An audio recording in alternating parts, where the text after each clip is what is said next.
Esse era um dilema. Essa música reflete o dilema da maioria dos apóstolos. Ao mesmo tempo que eles clamavam: Senhor, vem, vem, vem, Senhor. Ao mesmo tempo falavam: Senhor, espera um pouquinho, deixa eu trabalhar um pouquinho mais. Deixa eu servir o Senhor um pouquinho mais. E todos eles tiveram um fim glorioso, magnífico. Alguns foram queimados com óleo quente, outros mortos à espada, e terminaram as suas vidas assim de uma forma muito bonita, com suas atitudes de amor, de gratidão a Deus pela oportunidade de ter sido chamados por Jesus e ter sido capacitados por Jesus e ter terminado a vida de forma triste aos olhos humanos, mas de forma gloriosa, porque eles sentiram na pele um pouquinho daquilo que Jesus sentiu, experimentou, para mover e para transformar todo o destino deles. É difícil entender isso, né? Porque muitas vezes a gente pensa que Deus, a gente encara Deus como de forma utilitarista, né? O que eu posso ganhar de Deus? O que eu posso receber de Deus? Como que eu posso mudar a minha vida com Deus? Mas eu não quero Deus. Deixa ele lá. Eu quero o que Deus pode fazer por mim, né? Nós estamos estudando o livro de Filipenses, e o livro de Filipenses ele retrata uma situação em que Paulo está vivendo. Uma situação tão difícil, da prisão, impedido, acusado falsamente, e ao mesmo tempo essa preocupação com pessoas que estão com ele, a preocupação com os irmãos lá de Filipenses, com outros irmãos que agora não podem ter a presença pessoal dele. Então é por isso que ele escreve essa carta, né, dizendo para que principalmente os irmãos de Filipenses se alegrassem em toda e qualquer situação. Então ele falou que no capítulo 1 que para ele, para Paulo, ele se alegrava porque o viver para ele era Cristo, e até o morrer era lucro, quer dizer, viver melhor ainda com Cristo. E o capítulo 2 ele deu exemplo tanto de Jesus como um pouquinho dele, de Timóteo, de Epafrodito, que eram pessoas que entenderam o ensinamento de Jesus, e para eles o viver era para o outro estava acima de tudo aquilo que eles queriam para suas vidas, né? E aí entramos no capítulo 3, nós vimos lá que os cuidados que Paulo fala para aquela igreja, para terem cuidado com os cães, com essas pessoas que muitas vezes ou aparentam ser cristãos, ser salvos, ou muitas vezes entram no meio da igreja cristã disfarçados e vêm produzir problemas, tanto para as pessoas, como para o ministério da igreja, como também para as pessoas que estão proclamando o evangelho, no caso de Paulo. Paulo chama eles de cães, de falsa circuncisão, de falsos mestres. Pessoas que usam até o nome de evangelho, montam seus impérios, o único objetivo é para se enriquecer e ter fama, e combatem a real mensagem do evangelho. Semana passada nós vimos que Paulo falou, olha, eles querem impor sobre as pessoas muitas obrigações, porque eles falam que não somente Jesus Cristo salva, mas precisa haver um carimbo final, precisa haver uma concretização através de circuncisão, de rituais, de guardar dias de sábado. Se não fizer isso, principalmente os judeus, eles não serão salvos. Então Paulo fala, olha, se tem alguém que possa se orgulhar de ter sido irrepreensível, tanto na sua genealogia, de como ele nasceu e até o que ele fez, Paulo fala, eu sou esse cara. E tudo aquilo que eu sou e o que eu fiz, eu considerei como esterco para ganhar a Cristo. Então Paulo ele vai falar que a orgulhosidade do ser humano, mesmo por mais atos bons e benéficos, por mais assim benfeitoria que essa pessoa fez em prol de outra pessoa, elas não servem de nada. Elas são úteis, mas para o seu fim de ajudar o próximo. Mas para ganhar a Cristo e ser aceito por Cristo, elas são como lixo. Então Paulo fala assim, eu joguei fora, eu desprezei isso, por causa da graça imensurável de Jesus Cristo. E nos últimos versículos que a gente estudamos semana passada, nós descobrimos o que Paulo realmente queria. Em 2 versículos, versículos 10 e 11, ele mostra para nós qual era o desejo dele. Acho que cada um de nós aqui tem alguns desejos, né? Então, eu queria isso, eu queria aquilo. E principalmente quando a gente chega lá na fase dos 5.7, 5.8, né, que nem eu e a Rosana, tem alguns desejos, assim, até muito bobos. Se a gente compartilha, as pessoas, mas você pensa em querer fazer isso? Eu nem vou. Eu ia falar o que mais a Rosana gostaria de de fazer, mas acho que eu não vou falar. Só se alguém der um dinheirinho aí, eu posso revelar para ela. Mas é algo que parece que é tão bobo, mas ela quer. E vamos ver se um dia, nós estamos estudando aí, um dia, vocês nem acreditam, né? Depois eu falo para vocês. Mas alguma coisa, para alguns pode ser alguma coisa boa, mas é o seu desejo. Tem algumas pessoas que têm um desejo nobre. Eu de vez em quando compartilho, converso com algumas pessoas aí, eu fico, puxa, que legal, né? E a pessoa luta, ela se planeja, ela trabalha nesse sentido para que esse desejo possa ser concretizado na vida. E olha só o que Paulo queria. Versículo 10, ele fala assim: eu quero conhecer a Cristo. E aqui não é somente intelectualmente, mas experimentalmente. Ele queria sentir o cheiro de Jesus, viver e pensar e fazer da forma que Jesus fazia. Então, esse conhecer a Cristo e experimentar o grande poder que o ressuscitou, né? Que é viver sob o domínio do Espírito Santo, não somente de transformar a sua vida, mas também o capacitar para glorificar a Cristo. Eu quero sofrer com Ele, participando de sua morte, né? Sentindo esse desespero assim, de momentos de cumprir a vocação de Deus e até morrendo. Então parece que Paulo está ligando aqui um pouquinho dessa questão da identificação com Jesus, que é simbolizada pelo batismo. Então, com Cristo nós morremos para esse mundo e nós ressuscitamos para uma nova vida. Ele falou, então quando ele fala participando da sua morte, isto é, ele morreu para esse mundo, ele não quer mais se apegar a mais nada daquilo e só pensar na pátria que está no céu, que ele vai falar daqui a pouco nos próximos versículos. E versículo 11, para de alguma forma, de algum modo, segundo está na sua Bíblia, alcançar a ressurreição dos mortos. Estranho, né? O que será que Paulo está querendo dizer aqui? Inicialmente parece que a gente tem uma impressão de que Paulo quer fazer tanta coisa para ele ganhar a ressurreição dos mortos. Dando a ideia que parece que ser ressuscitado seria um prêmio. Mas quando ele fala aqui de alguma forma eu ser ressuscitado, ele está dando a ideia de que eu não sei o que vai acontecer comigo. Eu não sei se eu vou ser condenado e vou ser executado. Eu não sei se eu vou ser solto e de repente numa viagem de navio eu vou morrer. Eu não sei se, estando aqui na prisão, pregando ou viajando, Cristo vai voltar e eu vou ser arrebatado. Eu não sei o modo, eu não sei a forma que eu vou ser ressuscitado. Mas eu quero. Porque aqui, tudo aquilo que Elisandro, eu não sei se ele pensou nisso, mas tudo aquilo que várias vezes ele comentou é essa questão, né? De que de alguma forma nós vamos todos ser ressuscitados. E a ressurreição aqui é essa identificação para nos tornarmos semelhantes a Cristo em ser glorificado, em ter um corpo não mais destrutível, com uma mente, com um pensamento, fisicamente capacitado para nunca mais pecar. Então é o sonho de Paulo. Ele quer obter isso. Ele quer que um dia isso seja realidade na sua vida. Para que ele viva plenamente na presença de Deus e nunca mais corra o perigo de pecar. É essa a ideia da ressurreição, que envolve a glorificação. Então ele fala assim, de alguma forma, eu não sei como isso vai acontecer. Se vai ser decapitação, se vai derrubar óleo quente sobre mim, se eu vou ser amarrado a uma pedra, vou ser atirado no mar, eu não sei. De alguma forma, não importa como, eu vou chegar lá na ressurreição. Porque eu sei e estou bem certo que é poderoso para guardar o meu tesouro até o dia final.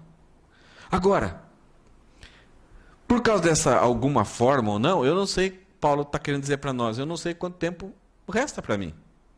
Não sei se é algumas horas, não sei se é alguns anos. O próprio Jesus falou que ninguém tem domínio sobre isso. Tanto da volta dele como da nossa morte e a forma com que nós vamos morrer. Mas Paulo vai comunicar para nós aqui que enquanto isso não acontece na nossa vida, nós fomos chamados por Deus para mudarmos a nossa vida. E ao mesmo tempo, nesse processo de mudança, todos nós procurarmos servir a Deus e frutificar. Tanto frutificar com respeito à nossa própria existência, à nossa própria vida, como frutificar multiplicando chamando, convocando pessoas para a salvação em Cristo. Então, não sei se importa. Paulo está falando, não sei se eu não tenho mais aquela energia que eu tinha antes. Eu não tenho mais a saúde que eu tinha antes. Eu não tenho mais os recursos que eu tinha antes. Eu não tenho mais os companheiros que me apoiavam, que me levavam, que me socorriam. Eu não tenho mais isso. Mas eu quero buscar, de alguma forma, a ressurreição. Então, enquanto isso não acontece, mesmo que eu não tenha os recursos, mesmo que eu não tenha nada, eu quero estar servindo, eu quero estar correndo. Então, Paulo vai falar para nós que esse processo entre o nosso estado e aquilo que Deus nos chamou e Ele vai nos transformar, existe uma grande diferença, uma grande distância. Então, para ele, essa distância, e por nós termos pouco tempo, não sabemos quanto tempo, ela deve ser encarada como uma corrida. Uma coisa que acontecia, principalmente com os filipenses, eles eram uma Roma, uma miniatura de Roma a 1000 quilômetros de distância. Eles se vestiam igual a capital do império, eles tinham teatros, simulavam e faziam algumas coisas numa proporção menor, um pouquinho mais pobre do que acontecia lá em Roma, porque eles se julgavam cidadãos romanos, né? Nós somos a província romana. E, ao mesmo tempo, eles estavam impregnados da cultura grega, que foi o império antes de Roma. Então, a forma de pensar, dos valores, de como ter uma visão sobre a vida. Então, era uma mistura. Filipenses era tanto uma mistura política igual a Roma, como uma mistura filosófica e cultural igual aos gregos. E os cristãos gostavam disso. Os crentes se sentiam bem com isso. Então, Paulo vai falar, olha, é legal, não tem problema, mas saibam que nós não somos cidadãos aqui, a nossa pátria está nos céus. Então agora vocês têm que mudar o pensamento da forma com que Deus pensa e aquilo que Deus quer para você. Então a tentativa de Paulo agora, e já veio há um tempo atrás, uns versículos anteriores, é tentar ganhar a mente dos cristãos para que eles pensem do jeito que Deus pensa e quer que eles vivam. Mesmo que aquelas coisas sejam inocentes com referência a Roma e referência aos gregos, sejam até inocentes, sejam assim, não causem problemas, mas a mente tinha que ser igual à mente como cidadãos do reino. Então Paulo vai falar que esse estado que nós estamos e aquilo para que Deus nos chamou, existe uma diferença. E nós então temos que ser atletas. Correr. Né? Nós temos aqui um jovem que até mudou o seu visual, né? O Tiago, ele resolveu na sua vida se tornar um atleta profissional. Então, isso é muito bom, é gostoso, ele faz viagens, tudo. Então, muitas vezes a gente vai assistir o jogo e fala, Tiago, poxa, ele devia ter feito isso, devia chutar mais forte. É muito fácil. Mas para ele ter aquela capacidade, para ele fazer aquilo que ele faz, o desempenho dele, a performance dele, exige uma alimentação apropriada, um sono apropriado, abrir mão de algumas coisas, se exercitar. Então tem muito sofrimento e disciplina por trás disso. E é dessa forma que Paulo está encarando. Nós temos que entender que nós somos corredores da pátria celestial. Então, existe disciplina. Então, Paulo vai trazer para nós algumas coisas, algumas dicas de como que nós podemos encarar. Para quem, talvez para nós que somos leigos, quando olhamos isso daí, não damos atenção. Mas para quem é atleta, para quem trabalha na questão de alta performance, sabe o trabalho que está por trás disso. O empenho, o sofrimento, momentos até de vontade de desistir, porque você faz, repete e não dá certo, você fala, não tem jeito, eu não consigo. Então essa palavra não consigo é muito constante no atleta, né? E pessoas que estão treinando, muitas vezes empurram para cima do atleta uma pressão tão grande, porque o cara tem que aguentar isso, ele tem que ser firme. Porque são lutas que não são para pessoas moles, né? E Paulo vai trabalhar com essa questão, usando esse conceito, essa noção, essa apreciação que os filipenses tinham sobre atletas. Eles sabiam como que era isso. Sabiam que em todas as nações, todas as cidades tinham competições e somente o vencedor iria para Atenas representar a sua pátria e o seu país. Então não era simplesmente desembolsar um dinheiro, tinha que haver um treinamento a longo prazo e um cuidado com a sua saúde para que naquele dia eles estivessem em alto rendimento, em alta situação para conseguir ter essa vitória e então aí representar. Aí todo esse processo de chegar até no dia da competição, ele não podia vacilar, ele tinha que ter muito empenho para que a representação da sua pátria fosse grande. Então a frase aqui que a gente vai ver nesses 5 versículos é: como correr perfeitamente a perfeita vida cristã no caminho da graça. Paulo fala que a nossa salvação, ela inaugura, ela abre diante de nós um caminho, uma pista de atletismo.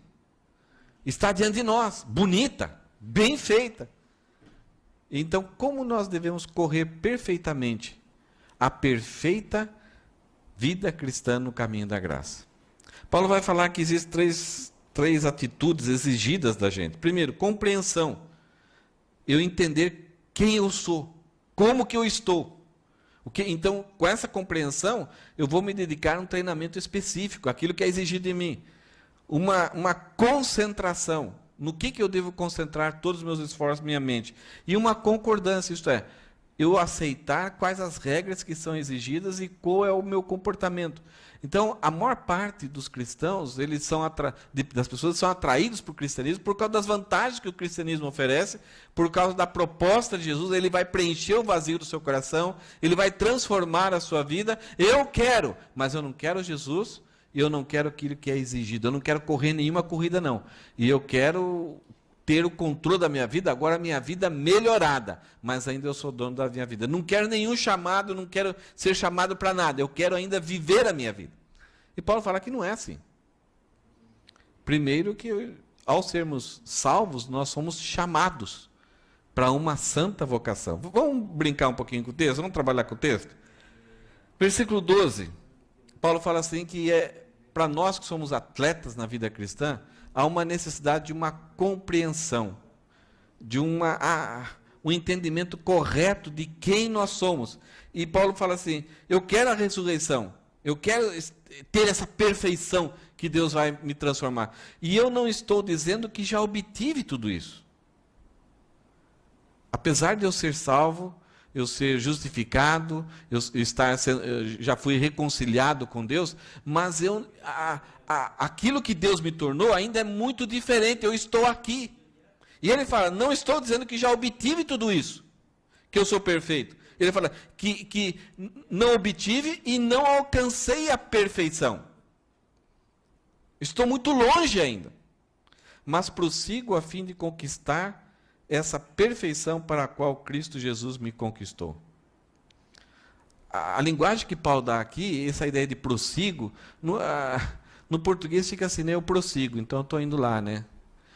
Aqui Paulo está usando essa mesma linguagem de que o bote, na hora da largada, ele está preparado e o corpo está inclinado para frente, e aí no início da corrida, todos os movimentos estão direcionados a uma só situação, e o balanço do corpo, os gestos, tudo ali é para uma só direção, para pegar, para alcançar, para obter, para segurar para si. Então Paulo fala assim, eu não alcancei, existe uma grande diferença. Agora ele está falando isso quase no final da sua vida, depois de mais de 30 anos de ministério. Depois de mais de 30 anos, que ele pensava que a salvação, qualquer pessoa era aceita por Deus por ser obediente, por ter uma genealogia, então ela seria grandemente aceita por Deus, e ele descobriu que isso não servia para nada, e era só confiar no sacrifício de Jesus, e depois de 30 anos de ter essa compreensão, de ter sido liberto da orgulhosidade, de ter entregue a sua vida a serviço de Cristo, de ter implantado a igreja, Paulo fala assim, ainda há uma grande diferença na minha vida. Nenhum de nós gostamos de ser avaliados. Ninguém. E muitas vezes nós somos mais indulgentes conosco mesmo. Nós até elaboramos na nossa mente algumas coisas para que a nossa mente não indique os pontos fracos. Porque não gostamos. Então nós inventamos alguns mecanismos para que as pessoas saibam e tenham cuidado e não cheguem perto e não falem nada a respeito das nossas falhas. Então a gente inventa alguns mecanismos para nos proteger e as pessoas então ficam no cantinho delas, eu fico no meu, não tocamos no assunto e eu sigo em frente. O que Paulo está dizendo para nós aqui, apesar de ter esse ministério há longo tempo aqui, ele mostra para nós que ele constantemente estava comparando a sua vida, estava avaliando a sua vida, vendo áreas que precisavam ser fortalecidas, amadurecidas, preparadas, fortificadas, para continuar essa carreira da vida cristã, essa corrida. Agora, um outro mecanismo, e é muito sério, que a gente faz para sermos indulgentes conosco mesmo, nós muitas vezes nos comparamos com as pessoas que estão no mundo, assim, afundadas no pecado. Então, quando eu me comparo a elas, puxa, estou bem. Mas, de repente, eu não comparo a elas. Vou me comparar a uma pessoa que é até boa na sociedade aí, é importante na sociedade, mas é inteligente, é um professor, mas eu... Então, me compara a ele. Então, quando eu me comparo, é fácil, eu ganho. Porque é uma pessoa que talvez não tenha sentido para a vida, não tem aquela felicidade que eu tenho, aquela paz que eu tenho. Está vendo? Por mais importante que ela seja, ela não conhece a Deus que eu conheço. Mas eu posso melhorar, eu vou me comparar então talvez com alguém crente da igreja. Então eu escolho, diante dessa pessoa, olha, eu frequento mais a igreja que ela, eu contribuo mais que ela, eu tenho algum ministério na igreja. Então eu vou sendo indulgente comigo mesmo, me comparando com outras pessoas. Mas Paulo, ele mostra aqui que ele não se comparava com Pedro, com João, com Tomé, com Tiago. Ele sempre se comparava com Jesus. O foco dele é a pessoa de Jesus. E toda vez que ele olhava para Jesus e olhava para ele, a diferença era muito grande. Então, por isso ele fala, não estou dizendo que já obtive tudo isso, mas que já alcancei a perfeição, mas prossigo a fim de conquistar essa perfeição para a qual Cristo me conquistou. Ele usa essa ideia a fim e essa para, isto é, nós somos salvos a fim de, nós somos salvos para alguma coisa. E Cristo nos conquistou para esse algo, para essa corrida, para essa maturidade, para essa perfeição. Agora, o que é perfeição? Perfeição é uma palavra em grego que em grego significa teleios. Ela é uma adequação para um encargo, para o desempenho de algo. Então, você nunca vai escolher alguém que tenha muita responsabilidade, uma tarefa muito importante, alguém que não tenha habilidade. Por exemplo, eu fiz 3 cirurgias no meu olho. Uma com bisturi de diamante, outra com laser, e a outra, a médica, ela pegou um bisturi bem pequenininho, vamos supor que aqui está o olho, né? Ela cortou o cristalino do olho, deixou uma partezinha e colocou o cristalino do lado. E eu o olho estava embaçado e eu com o outro olho vendo o filminho. Gente, essa mulher tem seguro para suas próprias mãos. Eu acho que ela não pode nem dirigir, não pode nem cozinhar. Porque ela há quanto tempo levou para ela chegar, aquela médica chegar a essa qualidade para exercer um tipo de cirurgia. E depois eu tinha uns cortes no olho, ela deu ponto com linha dentro do olho. Se tivesse lá o Elisandro. Eu assisti um no YouTube lá, deixa eu fazer. Eu estaria longe. Então, essa perfeição que Paulo está falando é uma adequação, é quando você está adequado para o exercício de um encargo. É quando Paulo está falando, eu não sou desenvolvido, mas eu vou estar desenvolvido. Eu ainda sou jovem, mas ainda vou ser um homem amadurecido. Tem relação ao principiante e aquela pessoa que tem a mente amadurecida, ela consegue compreender. É entre o aprendiz e a diferença do capacitado. É entre os discípulos e aqueles que se tornaram mártires, que colocaram a sua vida à disposição de Deus até com referência à morte. É a mesma coisa que, de repente, você pegar o Danielzinho, o Rick, a Laísa e colocar ela para controlar o som. Fica lá, de acordo com o que você achar que não está legal, você vai mexendo nos botões aí. Você acha que seria um negócio legal? O que Paulo está dizendo para nós aqui é que nós temos que avaliar a nossa vida e caminharmos para essa perfeição. Deus nos chamou para nós sermos perfeitos. Eu tenho que descobrir na palavra de Deus o que é essa perfeição, aquilo que Deus quer, qual que deveria ser o nosso caráter. E eu tenho que entender que eu não alcancei essa perfeição. O próprio Paulo fala, eu não cheguei lá, eu não tenho alcançado, eu ainda estou aqui. Agora, Paulo fala isso? Se Paulo está falando isso, imagine eu. Só que eu, no meu coração enganoso, falo assim, Éder, está tranquilo, você não precisa mudar em nada, você é um exemplo para todo mundo, não tem mais nada a ser acrescentado na sua vida, você já está perfeito, você não tem nenhum defeito, você é exemplo, você é o modelo para todas as pessoas. Paulo fala, eu não alcancei essa perfeição, eu não cheguei lá para aquilo que Deus quer que eu chegue.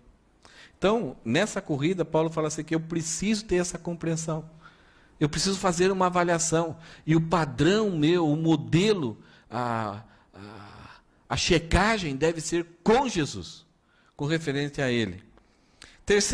Segundo, o versículo 13, ele fala, não, irmãos, eu não alcancei. Eu estou afirmando para vocês, eu não alcancei essa perfeição, mas concentro todos os meus esforços nisso. Como? Esquecendo-me do passado e olhando para o que está adiante. Prossigo para o final da corrida, a fim de receber o prêmio celestial, o prêmio da santa vocação, para a qual Deus nos chama em Cristo Jesus. O que Paulo está falando aqui? Em primeiro lugar, ele fala, irmãos. Não, irmãos, eu não alcancei.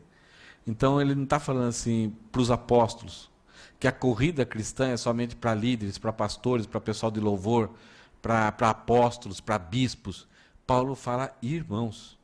Tanto ele está se colocando no mesmo nível dos irmãos, mas também ele não está querendo que os crentes, que toda aquela pessoa que crê em Cristo, pensem que a vida cristã, o esforço para melhorar, para desenvolver a vida cristã, frutificar na vida cristã, só é responsabilidade dos líderes, dos pastores, dos apóstolos.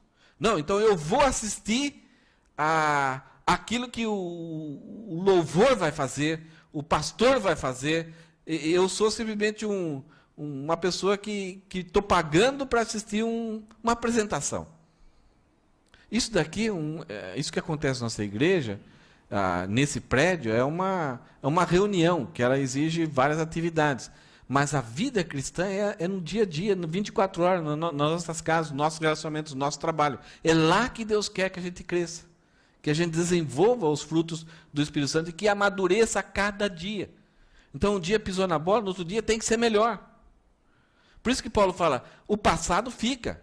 O passado não pode me atormentar no presente. Ele é impactante, mas ele não determina a minha ação no presente. O passado, ele sempre vai ser passado, e o presente e o futuro tem que ser sempre melhor.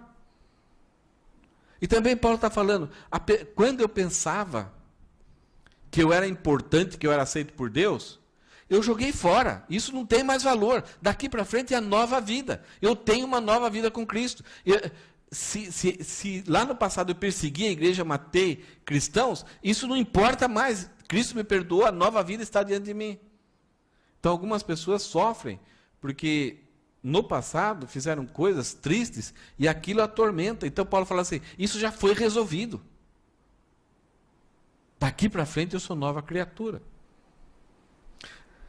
E algumas vezes nós começamos a corrida da vida cristã e eu estou correndo e na largada eu estou a 10 metros dos outros.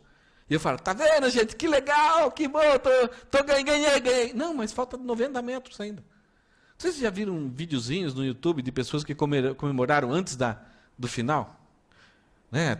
Uma delas é uma corrida de bicicleta, faltava, sei lá, 50 metros e ele estava a 30 metros do segundo lugar e ele levantou os dois braços e a roda da bicicleta deu uma balançada, ele caiu, capotou e o cara passou tranquilinho do lado dele. Correu toda aquela corrida, faltava pouco, mas vacilou, não se concentrou, não teve foco.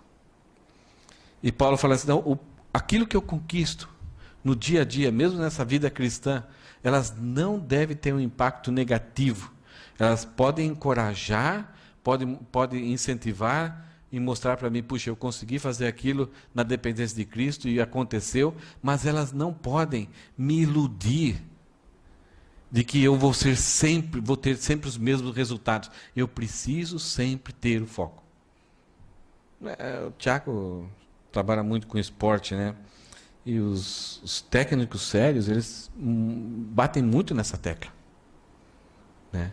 O que conquistamos até agora não significa nada. Só nos ajuda a mostrarmos que podemos. Mas é passado. Temos diante de nós um desafio. Então Paulo, esquecendo do passado e olhando para o que está adiante. E para Paulo, o que estava diante dele? Para o final da corrida, quando ele terminasse essa vida. Estava lá um prêmio que Deus preparou para nós. Nós queremos tanto de Deus nessa vida, mas esquecemos de que Deus tem preparado coisas espetaculares. E nós desprezamos aquilo que Deus está preparando. Uma festa, a bodas do Cordeiro, trabalho para nós. Deus está preparando para que a gente trabalhe na eternidade, servindo Ele. Tem muita coisa boa e muitas vezes a gente se apega, a gente se distrai com coisinhas aqui. Teve um brasileiro numa corrida de maratona que ele foi correndo e de repente um bispo, um padre, sei lá, acho que era padre, atravessou a pista e foi lá beijar ele. Ele estava em primeiro e acabou perdendo a corrida. Não foi nem culpa dele. Ele ainda continuou correndo, chegou em segundo lugar, foi muito aplaudido, porque ele não desistiu. Mesmo muitas vezes nós sendo concentrados, vão surgir obstáculos que vão nos prejudicar. Imagine se a gente perder a concentração. Que buracos que a gente pode cair. E essa ideia que Deus nos chamou, existe um prêmio para nós. A coisa mais triste. Imagine o imperador mandar um recado. Rogério, colocaram aqui no Palácio Imperial um bueiro fabricado por vocês. Eu escolhi você e quero dar um prêmio para você. Venha buscar. E quando o correio entrega isso, o Rogério tem que assinar que recebeu. Ele não somente assina, mas escreve: ah, não me interessa.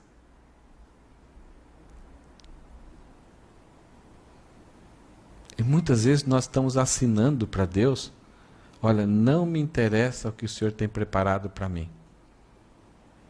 Eu não quero correr a corrida, é muito cansativo. Entrega para outra pessoa. Gente, dificilmente alguém fala isso. Mas a maioria de nós age como se fosse isso verdade para nós. Não somente a compreensão a respeito de si mesmo, mas essa concentração, mas uma concordância.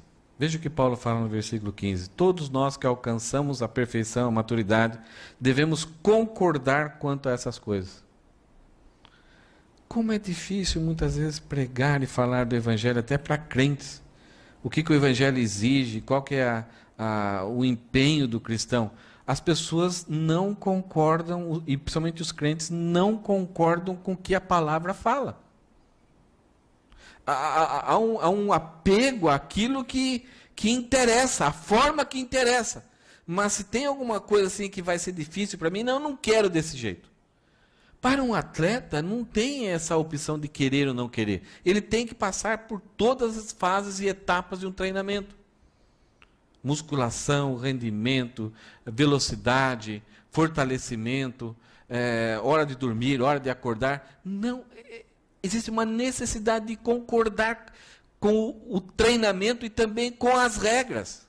Ninguém pode chegar numa corrida, não, eu quero correr do meu jeito. Eu quero que a corrida seja do meu jeito. Não, as regras estão estabelecidas. Por exemplo, recentemente eu vi novamente o Thiago, né? Eu vi uns comentários que ele colocou lá com uma outra pessoa, de que a liga aqui, nos torneios fizeram umas regras assim muito estranhas. E o Thiago manifestou, olha, isso aqui é meio estranho. E outras pessoas falaram, não, é muito estranho, não deve ser assim. Ok. Mas eles determinaram. Aí o Thiago vai poder fazer de forma diferente? Não. Porque ele pode, talvez, no caso dessa situação humana, ele pode influenciar algumas outras pessoas para que, de repente, num futuro, essas regras sejam mudadas. Mas o que acontece no meio cristão é que os corredores querem mudar como será tanto a corrida, como que serão as regras. E Paulo fala, todos nós que alcançamos maturidade devemos concordar quanto a essas coisas. Isto é, há uma necessidade de correr. A vida cristã é uma corrida. Se alguém discorda em algum ponto, confio que Deus vai esclarecer. Então, em algum momento, Deus vai esclarecer. Agora, como que muitas vezes Deus esclarece as coisas para nós quando a gente não concorda? Se Deus usa meios normais, naturais, através de irmãos, através da leitura bíblica, de estudos, de mensagens, de louvor, de músicas, de oração, essas coisas tão naturais e normais, suaves, gostosas, e eu diante disso rejeito, não quero, como que Deus chega ao ponto de esclarecer ainda? Que aí Paulo fala assim, olha, se alguém não concorda, se discorda em algum ponto, confio, eu tenho certeza, que Deus esclarecerá. Agora então está por conta de Deus.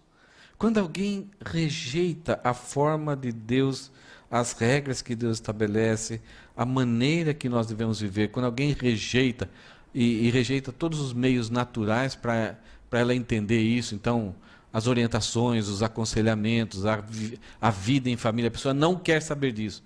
Paulo fala, Deus vai esclarecer. Agora, como que Deus muitas vezes esclarece? Aqui a gente entra numa área perigosa. Porque aquele que começou boa obra em nós há de completar até o fim. Só que os meios, quando nós rejeitamos os meios naturais, Deus vai começar a usar os meios ordinários. E aí ele pode usar o mal. Coisas ruins podem acontecer conosco, porque ele vai querer que a gente chegue a ser um atleta perfeito. Então, por isso, quando você ouvir alguma coisa que lá dentro do seu coração, puxa, eu tenho que mexer com isso, acate. Coloque num processo de mudança. E você vai, peça ajuda para Deus. Deus, me ajuda. Me ajuda a entender isso aqui, eu quero força, eu não consigo, eu sou defeituoso. Aceite essa crítica que o Espírito Santo faz para você. E entra num processo suave de mudança, curta, se alegre, divirta-se. Não corra o perigo de rejeitar isso e aí cair nas mãos do Deus Todo-Poderoso que vai produzir essas mudanças. Muitas vezes através de muito sofrimento. Em situação difícil. E ele fala no versículo 16, contudo, nós devemos prosseguir de maneira coerente com o que já alcançamos. Isto é, se já caminhamos um certo ponto, então, se eu já sou um atleta que posso correr em 15 segundos 100 metros, então eu não vou correr menos que isso. É dar o sangue, dar o seu melhor. Não fazer corpo mole. Eu me lembro que lá no Seminário Para da Vida, no final do ano, tinha alguns alunos que recebiam 3 tipos de prêmios. Prêmio Ministério, Prêmio Vida e Prêmio Estudo. E algumas vezes, alguns alunos recebiam o prêmio estudo, por terem tirado média em todas as matérias, pegando todas as notas de todas as matérias, tiravam 9,7, 9,8. Consegue entender isso? O seminário era muito difícil. E esses alunos, então, por causa dessas notas, recebiam, então, esse prêmio estudo. E outros alunos ficavam, assim, um pouco entristecidos. Porque esse aluno que tirou 9,7, ele podia ter tirado mais. Ele não se esforçou. Ele não tentava produzir melhor ainda. Ele era um corpo mole, mesmo tirando 9,7. E alguns que tiravam 5,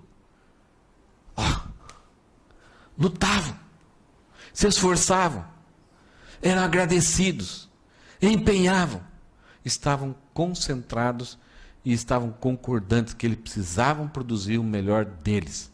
Então, algumas vezes, alguém que tira 9, ele não deu o melhor de si. E alguém que tira 5, deu o melhor de si. Ou foi até além. Então é isso que Paulo está querendo colocar para nós. Contudo, devemos prosseguir de maneira coerente com o que já alcançamos. Se você pode, já conseguiu, já tem capacidade, dê o seu máximo. Concorde com isso. Aqui a ideia de concordância é muito séria, né? Imagine num barco, cada um querendo ir para um lado. Se você tem um potencial, você não usar esse potencial, aquilo que Deus já deu para você, você não usar a serviço de Deus. O que nós vimos hoje? Como nós devemos correr perfeitamente a perfeita vida cristã no caminho da graça? Primeiro, compreendendo como que eu sou. Deixe o Espírito Santo constantemente fazendo uma análise, mas não tenta comparar com outras pessoas. Compare você com Cristo. E ao comparar com Cristo, não desista, porque a diferença vai ser muito grande. Mas saiba que Deus já o transformou. Para Deus você já está perfeito. Então abrace essa corrida, tenha essa compreensão, se concentre nessa corrida e concorde com as regras que Deus quer estabelecido. 1 Pedro 5,10 fala o seguinte: Deus, em toda a sua graça, os chamou para participarem da sua glória eterna por meio de Cristo Jesus. A palavra-chave é chamou. Deus nos chamou. Assim, depois que tiverem sofrido por um pouco de tempo, Ele os restaurará, os sustentará e os fortalecerá e os colocará sobre um firme alicerce. Então, o chamado de Deus não é para nos aproximarmos de Deus e termos uma vida resolvida sem conviver com Deus e sem transformarmos a nossa vida. Ele nos chamou para uma perfeição e nós estamos aqui. E agora nós devemos encarar que nós temos que buscar ser igual àquilo que Cristo nos tornou, mas como se fôssemos atletas, compreendendo as nossas necessidades, nossas dificuldades, nos concentrando nessa corrida e jogarmos conforme as regras. Concordarmos como que é a forma que Deus vai nos transformar para sermos aquilo que Ele é. Esse é o desafio de Paulo aqui em Filipenses. Ele quer que os cristãos lá de Filipos, que têm essa mentalidade grega, essa mentalidade romana de lutar juntos, entendam que nós, quando fomos salvos, Deus nos transformou, Deus nos capacitou, Deus nos colocou numa perfeição, mas nós ainda estamos muito distantes. Nós vemos nossas crianças aqui, Danielzinho, Rick. A Bíblia fala que a estultícia está ligada ao coração da criança. Eu, quando olho para essas crianças, mesmo que eles fazendo a bagunça deles, mas eu olho assim, crianças que daqui a uns anos vão estar dirigindo louvor, talvez pregando, tocando bateria. Nós estamos desfrutando de uma alegria aqui que o Ken e a Ana estão curtindo muito. Vendo o Léo tocando bateria e contrabaixo. Não sei como que foi o início do Ken começar a tocar bateria. Talvez foi muito difícil. Doía tudo, não batia na hora certa. O Léo chega ali, no contrabaixo. Eu não consigo. Então a gente está começando a curtir esses processos de alguém que não tinha capacidade e agora está tendo capacidade. Então, quando a gente vê o Danielzinho correndo, o Rick, a Laísa tal aqui, eles têm necessidades, precisam ser treinados para serem maduros e serem especialistas.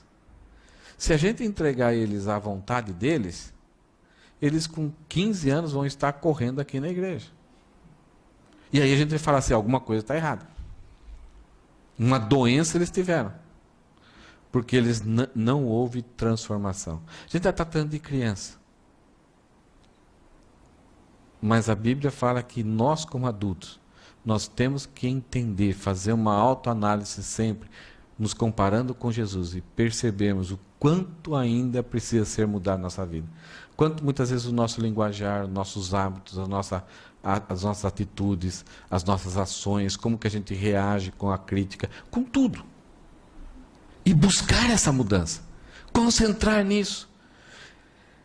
A pessoa mais interessada é Jesus. Ele é o nosso técnico, é Ele que supre todas as coisas para que essas mudanças aconteçam na nossa vida. E Paulo aqui está clamando, ele falou, por isso que ele fala, irmãos, eu também estou nessa pista. Algumas vezes a gente vê em alguns esportes, técnicos berrando, exigindo de outras pessoas, coisas que eles nunca conseguiriam fazer. No caso de Jesus e no caso de Paulo, eles encarnaram a nossa vida, correram a nossa corrida, sentiram as mesmas coisas que nós sentimos, e eles venceram. E eles estão nos convidando. Hebreus capítulo 12, versículo 1 fala o seguinte, nós, tendo uma grande nuvem de testemunhas, devemos correr a corrida que nos está proposta, olhando firmemente para o autor e consumador da nossa fé. Nuvem de testemunhas, o que é isso? São pessoas que no passado, Abraão, Jacó, Isaac, José, Davi, os profetas, todos eles que já correram essa corrida, entenderam, sabiam quem eles eram, correram essa vida, venceram, se apropriaram dessa perfeição que Deus deu para eles de graça, e agora eles estão torcendo por nós. Eles estão dizendo, vai lá, não para, continua. Você vai vencer. Porque a vida cristã, ela é carregada de momentos que faz com que a gente fique relaxado, que a gente perca a concentração e, em alguns casos, que a gente desista por tanto sofrimento, por tanta dificuldade, por tantas dores. Mas existe uma nuvem de testemunhas que correram essa vida cristã, desfrutaram da vitória, foram agraciados por Deus e estão torcendo por nós. Por cada um de nós. Amém?